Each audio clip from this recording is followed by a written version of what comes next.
Budgetsimple is the technology tool that will help guide your conversations in developing the participants' positive financial habits, increasing the likelihood of achieving their personal financial goals. As you prepare for the meeting, make note of the questions and observations that arise from your review of the data. You don't need to have all the answers prior to the meeting. The questions are an important part of the discovery phase. New information will organically emerge during the discovery meeting conversation. As you use the data in Budgetsimple to initiate topics of conversation, you will add in details to your notes from conversations during the meeting as needed, based on the new information received. The data you review will be directly related to the financial health and wellness of the participant's financial situation. What is financial health? To be financially healthy means to have strategies and processes in place that facilitate peace and confidence around money. It typically includes being financially prepared for emergencies and being on a sound path to retirement.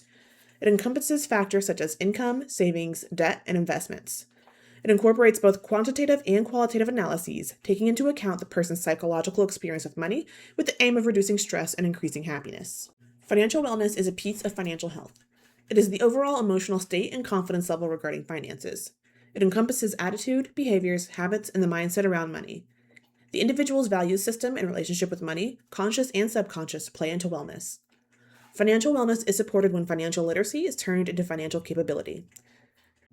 The relationship developed during mentorship that lends toward building positive habits, planning for the future, continuing education, and instilling confidence are key components in increasing financial wellness.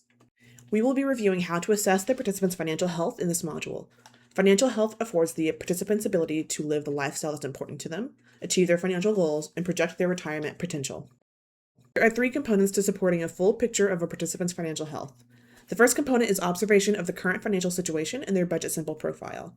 The second component consists of correlating factors such as age, family size, education level or occupation status, spending and savings habits, psychological relationship with money, etc.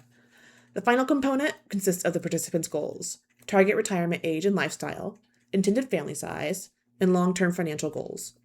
You'll explore these components during your conversation with the participant in the discovery meeting. Let's begin by exploring the first component for understanding financial health, the Net Worth tab. This gives you a quick glance at the overall financial situation. We will track the Budgetsimple net worth data throughout the participant's time in the program. We use this data to report the change over time, which means it's very important that it's accurate. It shows you the balance of their accounts, the value of their property, and liability amounts. These values, along with the information in the Financial Wellness tab, will give a good idea of the major factors influencing their current financial position. We will discuss the details of these accounts a little later.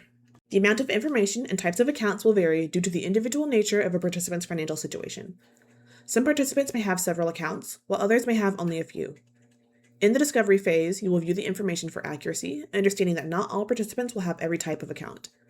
Some who are emerging in their financial journey may only have a savings account, checking account, a credit card, or even less. Those further along in their journey may have more diverse items like an IRA, a car loan, etc.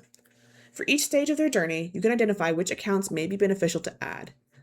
As you review this section, you will begin to develop questions based on the information entered. For example, maybe they have a savings account listed with $10,000. Is this an emergency savings account? Is it being saved for a specific goal, like a house, travel, or other high-ticket purchase? Or are these simply extra funds that have not been put to work? Other questions might include what types of debt are held? Do they have an emergency fund? Do they have a Roth IRA or other retirement accounts? Does the participant own real estate? If so, does their information reflect an established maintenance repair savings account? Do they own rental property? Are they looking to purchase real estate? If they are a sole proprietor or get 1099 income, do they have the appropriate equity and savings rate to support their endeavors? The education you provide in relation to the choices the participant makes and goals they define will guide the education you provide. As they progress through the program, if their net worth is not growing at a rate that affords the participant the ability to successfully retire within the parameters they wish to achieve, there are 3 things that can be explored to change that directory. They can save more, reduce debt, or grow their assets. We expect to influence all 3 of these areas. Individual factors are pulled in from a few different sources.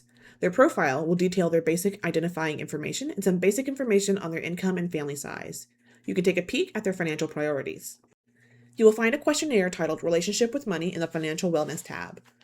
This survey will give you insight into the participants' financial habits, attitudes, behaviors, and relationships with money. You'll find their current stress level regarding finances and be able to ascertain some soft goals. There's a lot of good information in this section for a better understanding of their money mindset and barriers to moving forward. This section also provides their current estate planning and protection overview.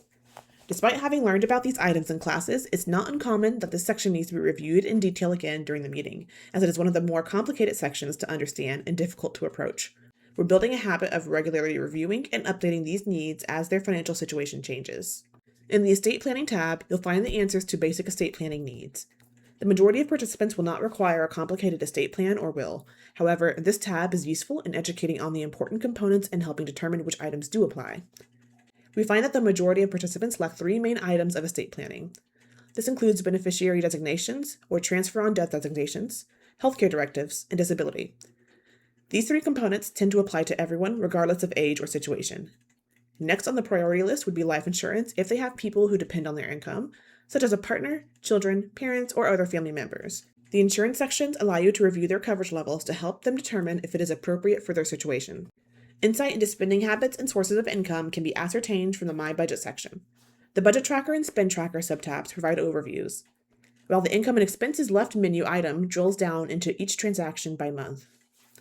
You will review with them how they want to move forward with budget limits in each group. You'll find the beginnings of their financial plan in the Plan section. They've been instructed to complete the financial statement of purpose to the best of their ability and identify financial priorities that may be important to them at this point in their journey. Details about these sections are found in the Creating the Plan module. More often than not, you'll find that participants have not filled in goals.